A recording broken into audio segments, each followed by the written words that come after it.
ప్రభునందు మాకు అత్యంత ప్రియులైన దేవుని ప్రజలందరికీ ఈ ఉదయకాల సమయంలో యేసుక్రీస్తు వారి శ్రేష్టమైన పూజ్యముదగిన నామం పేరిట శుభాలు ప్రకటిస్తున్నాను. బాగున్నారు మీరంతా? ప్రపంచంలో ప్రతిరోజు ఎన్నో మారుతూ ఉన్నాయి.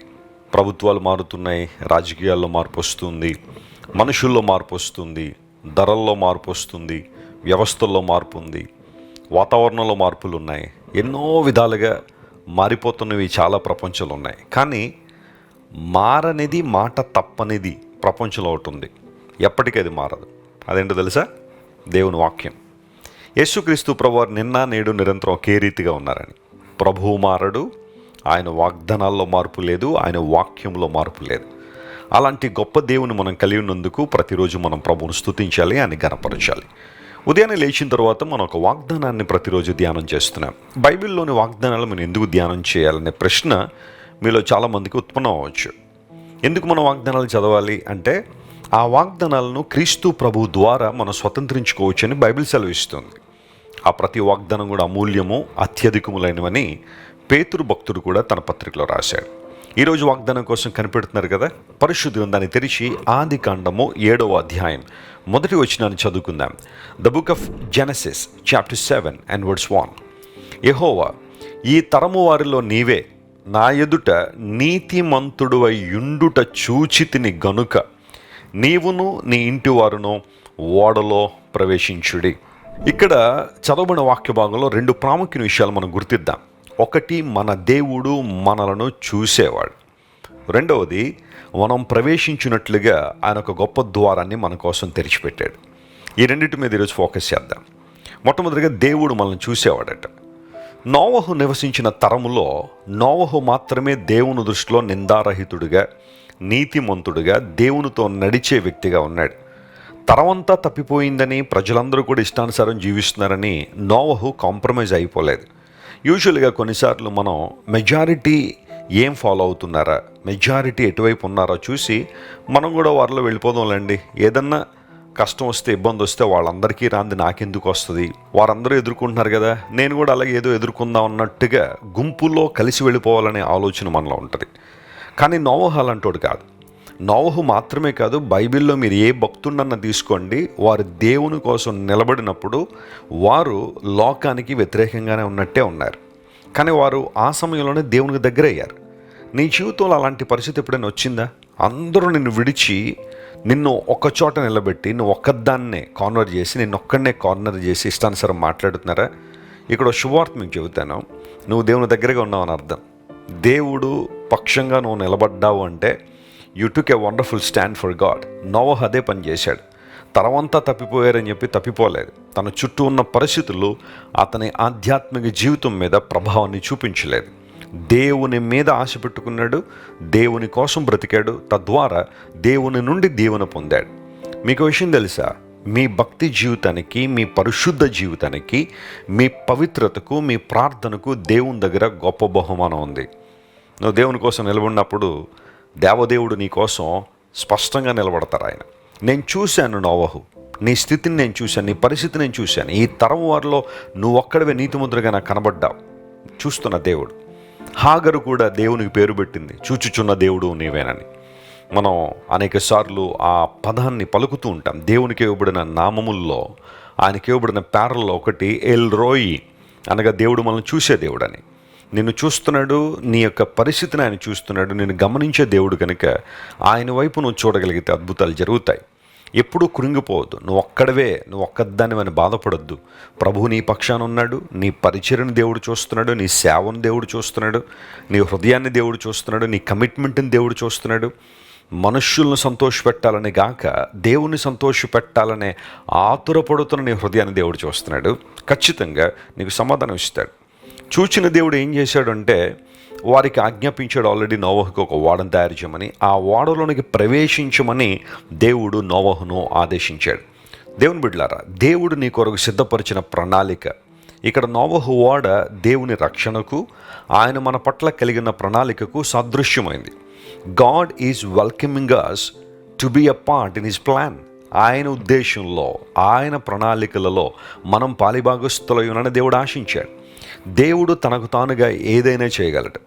ఆయనకు ఎవ్వరు అవసరం లేదు.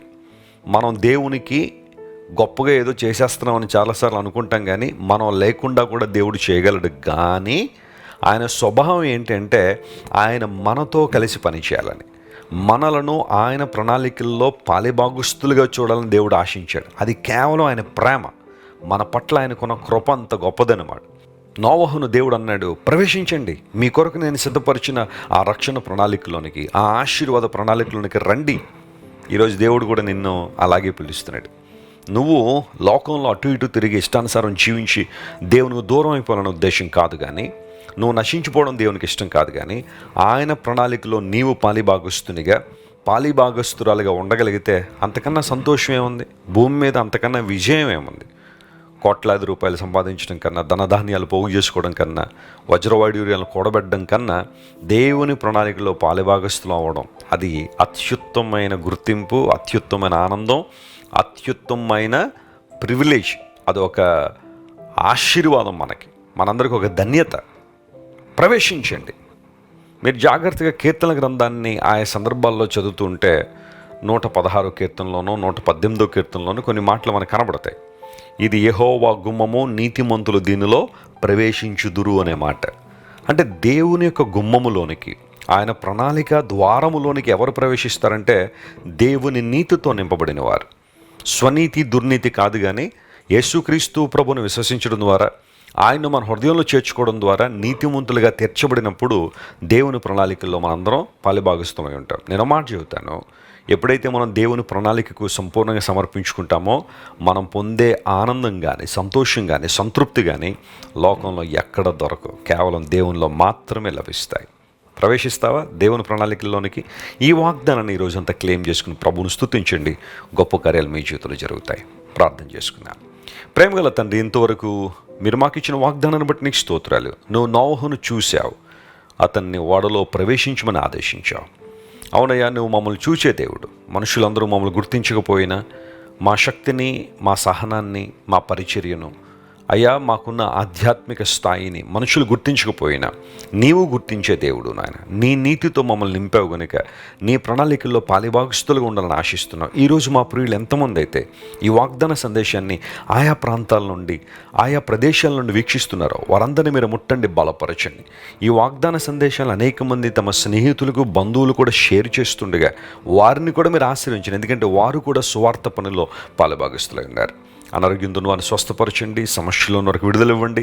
పరిష్కారం దొరకని సమస్యలతో పోరాడుతున్న వారికి నీవే నీ సహాయాన్ని అందించి అద్భుతం చేయండి. యేసుక్రీస్తు వారి దివ్య సముఖంలో ఈ మా మనవులు సమర్పించి వేడుకొనిచున్నాం తండ్రి. Amen, amen. God bless you dear friends. Have a wonderful and beautiful day. Christ worship centre ఓ బలమైన సంఘ ఉద్యమం. కొన్ని సంవత్సరాల క్రితం కేవలం 2 ప్రారంభించబడిన పరిచర్య నేడు ప్రపంచవ్యాప్తంగా లక్షలాది మందిని ప్రభావితం చేయుచున్నది.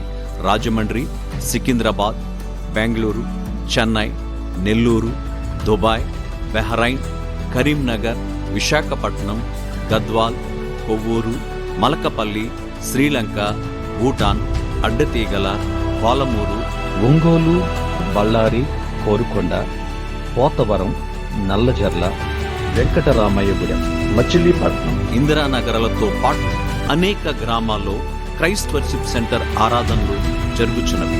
వాక్య సంబంధమైన ఉద్యమంలో, పరిశుద్ధాత్మ సంరక్షణలో కొనసాగాలనుకునే ప్రతి ఒక్కరికి మా ప్రేమపూర్వక ఆహ్వానాన్ని అందిస్తున్నాము.